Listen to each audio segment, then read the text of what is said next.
Okay, Dattatreya గారు ఏంటి మీ stand మారింది, పార్టీ స్టాండ్ మారింది అని అనుకోవాలా ఈ మొత్తం ఓవరాల్ ఇన్సిడెంట్కి సంబంధించి? ఈరోజు చిత్ర పరిశ్రమతో మీటింగ్ తర్వాత, ఎందుకంటే అల్లు అర్జున్ అరెస్ట్ జరిగిన వెంటనే కేటీఆర్ గారు ట్వీట్ చేశారు, ఏ రకంగా ట్వీట్ చేశారు అనేది చూసాం.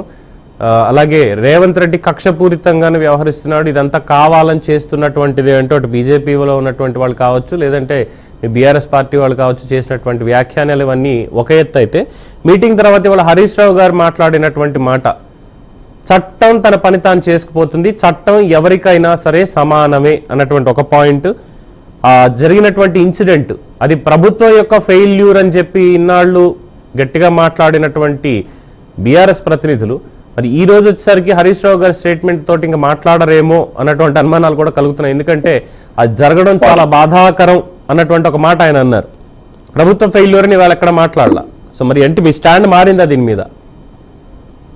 స్టాండ్ మారడము, స్టాండ్ కొత్తగా ఉండడము అనేటువంటిది ఏముండదండి. Good evening to all. Good evening. ఏదైతే ఇవాళ ముఖ్యమంత్రి గారి ఆధ్వర్యంలో జరిగినటువంటి సినీ ఇండస్ట్రీ పెద్దల సమావేశము, వాస్తవానికి అల్లు అర్జున్ గారి సినిమా రిలీజ్ కావడము, ఆ సినిమా రిలీజ్ అయిన సందర్భంలో డిసెంబర్ 4న జరిగినటువంటి ఒక దుర్ఘటన, ఆ దుర్ఘటనలో ఒక నిండు ప్రాణం పోవడము, డిసెంబర్ 4 రాత్రి 9:40 మధ్య చనిపోయినటువంటి రేవతి, డిసెంబర్ 23 వరకు కూడా ప్రభుత్వం దృష్టికి రాకపోవడం, ప్రభుత్వం స్పందించకపోవడం. ప్రభుత్వం ఎప్పుడు స్పందించిందండి?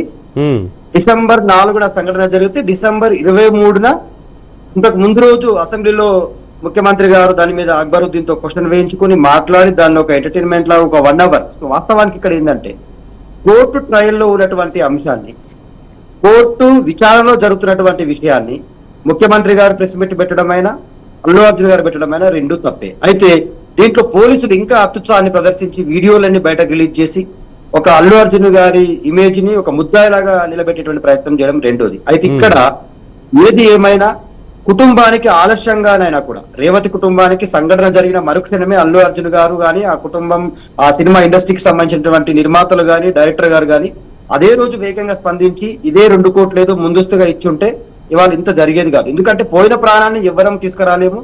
దేశవ్యాప్తంగా జరిగినటువంటి తొక్కిసలాటలో చనిపోయిన చాలా కుటుంబాలకు ₹1,00,000, ₹2,00,000 ప్రకటించి చేతులు దులుపుకున్న సంఘటన మనం చూసాం. అయినా అల్లు అర్జున్ గారు కేవలం 25 లక్షలు ప్రకటించడం, 300 కోట్లు తీసుకుంటున్నటువంటి వ్యక్తి కేవలం 25 లక్షలు ప్రకటించి చేతులు దులుపుకోవాలని ప్రయత్నం చేయడానికి సమాజం ఎవ్వరు కూడా అప్రిషియేట్ చేయలేదు.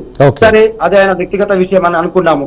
ప్రభుత్వం దీంట్లో ఓవర్ ఎంతూజియాజాన్ని చూపించి ఇదొక ఎంటర్టైన్మెంట్ లాగా దాన్ని లాక్కొచ్చి పొలిటికల్ ఎంటర్టైన్మెంట్ చేసింది. దీని ద్వారా ప్రభుత్వం చూపిన చొరవ కంటే కూడా ప్రతిపక్షంగా మేము మాట్లాడడం, ప్రతిపక్షంగా మేము స్పందించడం, చాలా మంది ఇక్కడ ఉన్నటువంటి రాజకీయ విశ్లేషకులు వాస్తవ రూపాన్ని ప్రజల ముందు ఉంచే ప్రయత్నం చేయడం, ప్రభుత్వం ముందు ఉంచే ప్రయత్నం చేయడం వల్ల రేవతి కుటుంబానికి ఒక చిన్న చేదోడు లాంటి ఒక సహాయం దొరికిందనేటువంటి ప్రయత్నమే తప్ప పోయిన ప్రాణాన్ని అయితే మనం ఎవరికి తీసుకురాలేం. ఇక్కడ ఈ విషయాన్ని పక్కన పెడితే మేము ఫ్రమ్ ద బిగినింగ్ నుంచి ఒకటే విషయం మాట్లాడుతున్నాం.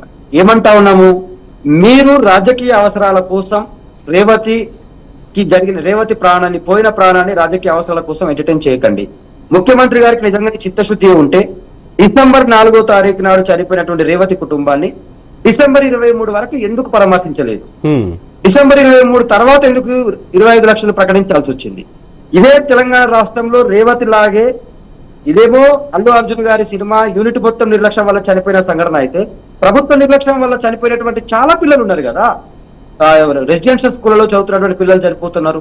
చేనేత కార్మికులు దాదాపుగా 30 మంది చనిపోయారు. మిగతా వాళ్ళు చాలా మంది చనిపోయారు. హైడ్రా కూల్చివేతల వల్ల బుచ్చవ్వ సూసైడ్ చేసుకుంది, రాజేందర్ అనేటువంటి వ్యక్తి ఆత్మహత్య చేసుకున్నాడు. చాలా మంది హైడ్రా కూల్చివేతల వల్ల కూడా ఇల్లు గూడులేని పక్షులమని చెప్పి చనిపోయారు కదా. మరి ఈ కుటుంబాలు ఎవరికి కూడా సింగిల్ పెన్ని, ₹1 కూడా ఎక్స్‌గ్రేషియా ప్రకటించలేదండి ప్రభుత్వం. పోనీ గిరిజన శాఖ మంత్రి ఇప్పుడు కూడా ప్రభుత్వం ఏమి కాదు, ఇక్కడ ప్రభుత్వం ఏమి ₹1 ఎక్స్‌గ్రేషియా ప్రకటించామని ఏం చెప్పలేదే. కోమటిరెడ్డి వెంకటరెడ్డి గారు ఆయన చారిటీ నుంచి 25 లక్షలు ఇచ్చారు తప్ప ప్రభుత్వం తరఫు నుంచి ఏమి మేము ఇస్తున్నామని చెప్పలేదే. అది ఎవరి నుంచి అయినా అండి, ప్రభుత్వంతో బాధ్యతాయుతమైనటువంటి మంత్రిగా వెళ్ళి పరామర్శించాడా, లేకపోతే చారిటీ చైర్మన్ వెళ్ళి పరామర్శించాడా? మంత్రిగా పరామర్శించిన అడ్రస్ చేశారు. అక్కడ సినిమాటోగ్రఫీ మంత్రిగానే మాట్లాడారు, సినిమాటోగ్రఫీ మంత్రిగానే అడ్రస్ చేశారు. ఏది ఏమైనా రేవతి కుటుంబానికి ఇప్పటికి కూడా ఇది ఒక కంటి తూర్పు చర్యనే తప్ప పెద్ద లాభం ఏం లేదు, పోయిన ప్రాంతం తీసుకురాలేము. మేము ఒకటి చెప్తా ఉన్నాం, ఇక్కడ మా పార్టీ స్టాండ్ ఏంటంటే అల్లు అర్జున్ గారి దురదృష్టవశాత్తు జరిగిన సంఘటన మొత్తాన్ని గత 15-20 రోజులుగా ముఖ్యమంత్రి గారు ఇవాళ తన ప్రెస్ మీట్ లో ఏమన్నారంట, నా పేరు మర్చిపోయినంత మాత్రాన నేను దాన్ని కక్ష సాధింపుగా ఎలా తీసుకుంటాను, నాకు అలాంటివి ఉండవు అనేటువంటి విషయాన్ని ప్రస్తావించారంటే, సినిమా ఇండస్ట్రీలో తను అది సక్సెస్ మీట్ పెట్టుకున్న సందర్భంలో ముఖ్యమంత్రి గారికి శుభాకాంక్షలు చెప్పే సందర్భంగా నేను ఒక 10-20 సెకండ్స్ డిలే చేసి పలికినంత మాత్రాన నేను కక్ష తీసుకుంటానా, ఇప్పుడు సినిమా ఇండస్ట్రీలో ఉన్న వాళ్ళందరూ కూడా నా ముందు హీరోలకు ఎదిగిన వాళ్ళే, నేను అలాంటి చర్యలకు పాల్పడను అంటూనే సినిమా ఇండస్ట్రీ మొత్తాన్ని కూడా దాదాపుగా 15 రోజులుగా ముప్పు తిప్పలు పెట్టిన సందర్భాన్ని మనం చూసాం కదా. సినిమా ఇండస్ట్రీ మొత్తం కూడా క్యూ కట్టేటువంటి పరిస్థితి తెచ్చుకున్నాడు కదా. ముఖ్యమంత్రి గారితో అత్యవసర సమావేశం ఏర్పాటు చేసే పరిస్థితి క్రియేట్ చేసుకున్నాడు కదా. ఒకానొక సందర్భంలో ఎమ్మెల్యేనే సినిమా ఇండస్ట్రీ ఇక్కడ ఉన్నా సరే, నిజామాబాద్ రూరల్ ఎమ్మెల్యే భూపతి రెడ్డి గారు, మీరు ఉండండి, వెళ్ళిపోండి ఎక్కడికైనా అనేటువంటి పరిస్థితి తీసుకొచ్చారంటే, సినిమా ఇండస్ట్రీ వీళ్ళ దయాదాక్షల మీద బతకట్లేదండి. వాళ్ళకు కూడా కొంత సెల్ఫ్ రెస్పెక్ట్ అనేటువంటిది ఉంటుంది. రీసెంట్ గా జరిగినటువంటి ఖమ్మం వరదల్లో ప్రతి తెలుగులో ఉన్నటువంటి ప్రతి హీరో తన చేతుకు వచ్చినంత సాయం చేశారు. ఒక్క రూపాయి కూడా దత్తాత్రేయ గారు మనకి డిస్కషన్ ఇంకా చాలా ఉంది. ముందు ఓపెనింగ్ కామెంట్స్ అందరి నుంచి తీసుకుంటున్నాను ఒకసారి.